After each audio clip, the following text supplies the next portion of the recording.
जळगाव जामोद विधानसभा मतदारसंघाच्या विकासासाठी महाविकास आघाडीच्या अधिकृत उमेदवार डॉक्टर सौ स्वातीताई वाकेकर यांनाच प्रचंड बहुमतांनी निवडून आणा असे आवाहन भारतीय राष्ट्रीय काँग्रेसचे सचिव तथा खासदार मुकुंद वासनिक यांनी केले।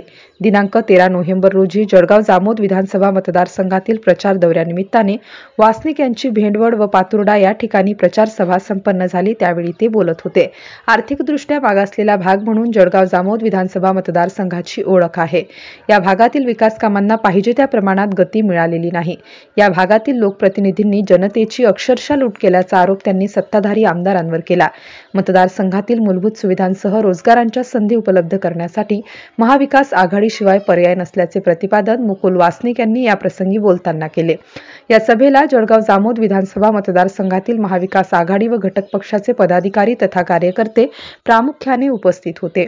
MCN न्यूज मराठीकरिता गोपाल धर्माडसह सुरेश मानकर। महाराष्ट्राची संस्कृती, महाराष्ट्राचं राजकारण, महाराष्ट्राचं वागणं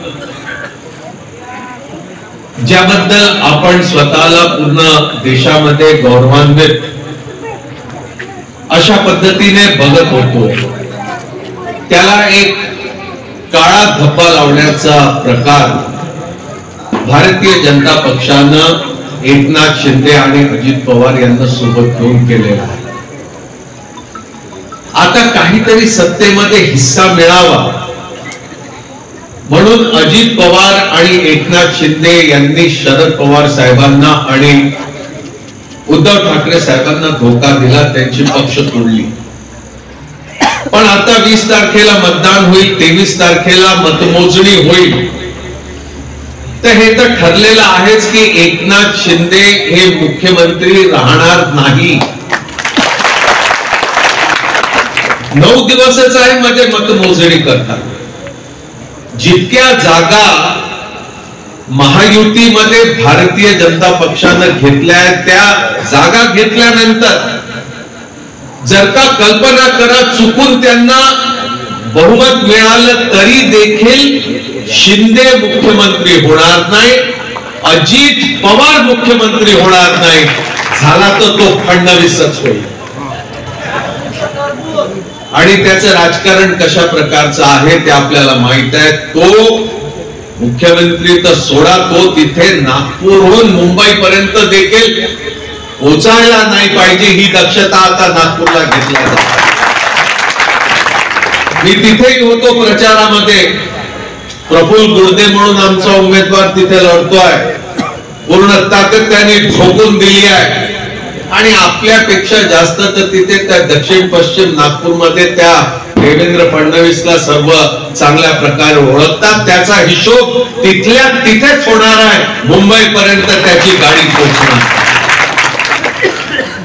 पण महाविकास आघाडीचं सरकार तिथे महाराष्ट्रामध्ये स्थापन करण्यामध्ये बुलढाणा जिल्ह्याचा सिंहाचा वाटा राहिला पाहिजे। हे सरकार घडवण्यामध्ये, बनवण्यामध्ये आपला सहभाग राहिला पाहिजे, नाही तर अकोला, वाशिम, यवतमाळ, अमरावती या सर्व जिल्ह्यातून महाविकास आघाडीचे भरभरून आमदार तिथे जातील आणि बुलढाण्याहून आमचा एखाद दुसरा आमदार तिथे पोहोचेल तर माना शर्मेनं खाली टाकावे लागते। असे मजबूत इथे सर्व सहकारी बसलेले आहेत। एकापेक्षा एक असा मजबूत इथे नेता आहे। काँग्रेसमध्ये मजबूत नेते आहेत, राष्ट्रवादी काँग्रेसमध्ये नेते मजबूत आहेत, इथे शिवसेनेमध्ये मजबूत नेते आहे। आम्हाला जागा मिळाली नसती, राष्ट्रवादीला मिळाली असती तर राष्ट्रवादीचा पण एकदम तगड्या पद्धतीने मजबूतीने इथे आमदारकीची निवडणूक लढू शकला। शिवसेनेचा कुठला नेता, एक नाही 2-3 नेते असे की त्यांना संधी मिळाली असती तर ते देखील जबरदस्त निवडणूक लढू शकले असते, अशा प्रकारची इथली परिस्थिती आहे। आता भेंडवळ भागामध्ये काय सांगावं, आपण तर भेंडवळ होत आहे त्याबद्दल मी या सर्कल मधील व आजूबाजूच्या सर्व पदाधिकाऱ्यांचं, तिन्ही पक्षाचं मी मनापासून अभिनंदन करतो की अतिशय चांगल्या प्रकारचं आयोजन तुम्ही या ठिकाणी केलेलं आहे। या कार्यक्रमाला आज मुकुलजी आपल्यामध्ये आहेत, तसेच सर्व सन्माननीय मंच प्रत्येकाचं नाव घेतो म्हटलं वेळ जाईल. मुकुंदला अजून 2 कार्यक्रम बाकी आहेत. 10 वाजाच्या त्यांना सर्व कार्यक्रम करून मग पुढे त्यांना आरामाला जायला मिळणार आहे. तरी मित्रांनो, फार न बोलता अनेक विषय घेतलेले आहेत. आमच्या दत्ता भाऊनी विषय घेतला. हा एक वैचारिक संघर्ष आहे ज्या राजकीय उद्देशांच्या पूर्ती करता आणि महाराष्ट्राला घेऊन जो याला ज्या पद्धतीने पुढे नेण्याचा आमचा दृष्टिकोन आहे त्याला आम्ही जनसामान्यांसमोर ठेवत आहोत. आज कशा प्रकारची आव्हानं राज्यासमोर आहेत, देशासमोर आहेत, कशा प्रकारच्या कार्यक्रमांना घेऊन आपण आपल्या समाजाला, कष्टकऱ्याला, मजुरांना, तरुणांना, महिलांना, शेतकऱ्यांना आपण पुढे घेऊन जाऊ शकतो. समाजातील विविध घटकांना आपण समोर कसं घेऊन जाऊ शकतो, तो एक विचार आम्ही लोकांसमोर मांडत आहोत. आणि लोकसभेमध्ये भरपूर असं सहकार्य महाराष्ट्राच्या मतदारांनी महाविकास आघाडीला दिला. खरगे साहेब, राहुल गांधी साहेब, त्यानंतर शरद पवार साहेब, उद्धव ठाकरे साहेब यांच्या मागे पूर्ण महाराष्ट्र उभा राहिला. आम्हाला विश्वास आहे की महाविकास आघाडीच्या उमेदवारांच्या मागे महाराष्ट्राची जनता पुन्हा उभी राहील. आम्ही शाहू फुले आंबेडकरांच्या विचारावरती समर्पित आहोत. आम्ही बाबासाहेबांनी दिलेल्या घटनेला सुरक्षित ठेवण्याचा आमचा एक संकल्प घेऊन लोकांसमोर जात आहोत.